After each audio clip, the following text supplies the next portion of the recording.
Welcome friends to another r/MaliciousCompliance video. Today we've got some crazy stories, and our first one's from Silas of the Lambs. Want to make a colleague switch offices? Okay. I'm an attorney in a small rural law firm. Recently we hired a staff member, Lorraine, as a prospective replacement for one of two existing staff members who are perpetually on the edge of retirement. For reasons I won't go into, one existing staff member, Karen, not either of the two that are about to retire, has developed a strong antipathy to Lorraine and has waged a petty campaign to make Lorraine's work less pleasant. Karen doesn't formally have any authority over Lorraine, but she's been at the firm a long time and knows how everything works and where everything is, so she has de facto power. Lorraine's workspace is currently in what would ordinarily be an attorney's office, except we don't have an attorney to fill it. We are, however, getting an intern, whom I'll call Mr. Happy because he deserves it, over the summer. Karen decided pretty much on her own that it's very important that Mr. Happy get to use the attorney office. This would mean Lorraine would have to work in the mailroom, which is cramped and unpleasant, and which, most importantly, contains a crummy, awful computer of ancient vintage and poor capabilities. Much worse than the one Lorraine is using now. Last summer, when Mr. Happy interned with us, he sat in the mailroom and used the computer, but for some reason things are different now, I guess. So Lorraine and I waited until Karen left for lunch, and then unplugged everything and swapped the computers, and moved the furniture around a bit to make the mailroom into a reasonable, if not still particularly pleasant, workstation. It is now, however, for all practical purposes, impossible to use it for actual mail, which only Karen ever really does. Karen took a few hours to notice, but when she did, she was obviously livid and went to hassle Lorraine, who, per my instructions, told Karen that it was all my idea. So Karen came to hassle me, and I played dumb. Well, you said it was super important that Mr. Happy get an office, and that mailroom computer doesn't have the software on it that Lorraine uses every day to do what she does. Karen told me that she had a whole plan to put the software on the mailroom computer so Lorraine could use it. She said, "We discuss things around here before we do them." And I said, "Oh, who did you discuss the office switching plan with?" Which was nobody, of course, except Lorraine. She also said that the rule around here is that attorneys get laptops, which is only sort of true, but anyway, Mr. Happy is only a rising 3L and is no more an attorney than Lorraine is. In the end, she ended up saying that she was just trying to help, and I said, well, I was just trying to help too, and I hope the next time we can coordinate things better. She said not to worry, in the future she'd just take care of herself. Contradicting this, she very quickly went and fussed to her boss, who came and asked me what was going on. I told him the story pretty much like I've just told it to you, and he, being well aware of Karen's campaign of petty harassment against Lorraine, thought it was brilliant and gave me his full support. He then went back and used on Karen the kind of demeanor that we attorneys sometimes use on clients, or prospective clients, who are absolutely out of their darn minds. The kind where you sit there all wide-eyed and innocent and ask questions. Questions like, is there some reason it's very important for Mr. Happy to have that particular computer? And did OP break anything in the process of moving stuff around? And wasn't using the mailroom as Lorraine's workstation your intention all along? And that's the same computer Mr. Happy used last summer, right? Did he have any complaints about it? And she had no satisfactory answers at all. So now Karen's in a constant huff and hasn't said a word to me outside absolutely minimal professional requirements for 2 days. And Lorraine is adjusting to her new office, and because it's now Lorraine's new office, Karen either has to do all her mail-related work when Lorraine's not around, or else do it all at her workstation and not in the mailroom, but also has to walk a lot further to access the mailroom computer to print envelopes and whatnot. She's been prone to mutter things about me to her crony among the staff, not mentioned yet, and once, when I overheard it, I walked up to her and asked her if there was something she'd like to say to me directly instead of muttering it to others. She found no words. To anticipate all the hate I'm about to get, I'll just clear up a few points. I'm not formally Karen's boss, just a very newly minted associate, so I can't just pull rank on her to cut out the nonsense. Moreover, the attorney who is her boss exists in a state of perpetual emergency because of his immense workload and the difficulty of hiring more attorneys in rural areas. He's actually intervened with Karen a couple of times to tell her to stop with her petty provocations. but in general he doesn't have a lot of time to spend managing because he's got so much lawyering to do, and like so many lawyers, very little aptitude for management, and the org chart doesn't go any higher above him. The reason the office is so tight for space in general is because we have two, especially one, staff members who might retire literally any day but haven't done it yet. And so we have one more person that the space is built for while they train up a replacement for themselves but are both still around. You gotta love dealing with workplace Karens like that. If you had to continue working around somebody like that, would you be able to keep your composure? Or do you think there would be a point where you just kind of flip out on them and tell them your mind? Let me know how you would handle it in the comments down below. Our next story is from Chisser. Customer shake isn't milky enough. Years ago, I used to work for a popular ice cream joint. The job was pretty chill, coworkers were fun to be around, and the pay was alright for a teenager. But as with every other food service job, the customers made the experience a whole lot worse. Always had the regular annoyances, people yelling at you for long wait times, orders being wrong, etc. Even had a guy get up on the counter and berate me because we were out of bananas for banana splits. But one experience really stood out from the others. We had a regular customer who would come in, no crap, every day to get a strawberry shake. He was fine with long waits or if our card machines were down, but this dude would summon the might of Satan if his milkshake wasn't made with enough milk in it. Worse, he would sit there and wait until you remade it to his liking. Stupid store policy made us remake any order for free if the customer wasn't happy with it. One day this dude comes in and orders, guess what? A strawberry milkshake. I was working the ice cream bar, so filled with defeat I start making his order. Company recipe was 3 scoops of ice cream for a regular smoothie. Since I knew this guy liked his milky, I only put 2. I handed it to him and went about the next orders until 5 minutes later he comes back and screams at me that the milkshake wasn't milky enough. Now, every time in the past, I've always made his this way. 2 scoops to give it that milky consistency. This time, I guess he just wanted to mess with me. At this point, I had enough. The day had been rough as it is, so I really didn't want to handle this. Especially since I could tell with the poop-eating grin he had plastered on his face that he was trying to make my day worse. This is where the malicious compliance comes in. I decide to make the milkiest milkshake possible, but while still being a milkshake by technicality. I went back to my station and started the concoction. I didn't put in 2 scoops. I didn't put 1 scoop. I put 1 tablespoon of strawberry ice cream and filled it up to the brim with milk.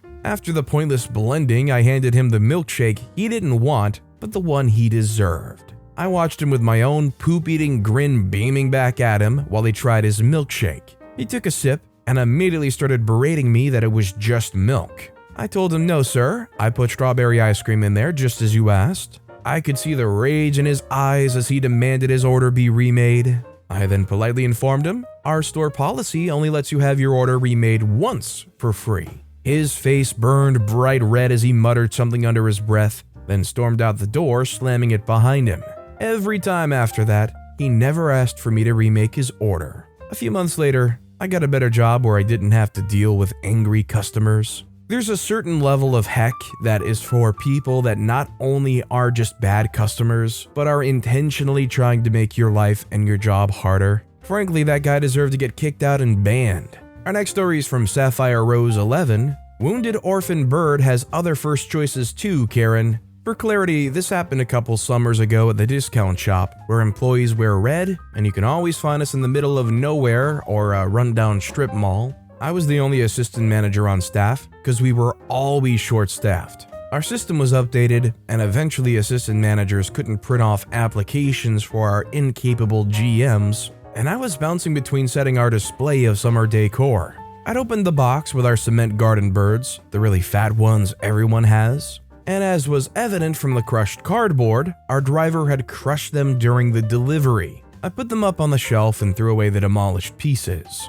As the assistant manager, I have sales floor privilege to use markdown with damage stickers to adopt these rescues to a loving gardener and begin scene. I left my flock of injured rescue cement fat birds to go get the discount stickers, and before I ever get the chance to reprice them for markdown, in stomps rude old witch. They say, these birds are all broken. I was looking at the garden stuff and they're all broken. It's ridiculous you expect me to pay, I think it was $5, when this is the best looking one and his head's broken? 5 small green chips she literally could have fixed in school supplies were missing on the very top of his chubby head. She kept babbling for a little longer about how we're crooks and scammers charging such a ridiculous price for a clearly defective product. I waited for the ironic, "So what are you going to do about it?" and thrust the bird at me. Me, kind of offended that she said so many mean things to a bird with a bad haircut when a summer before I sold an alligator to a good home, missing a whole front foot.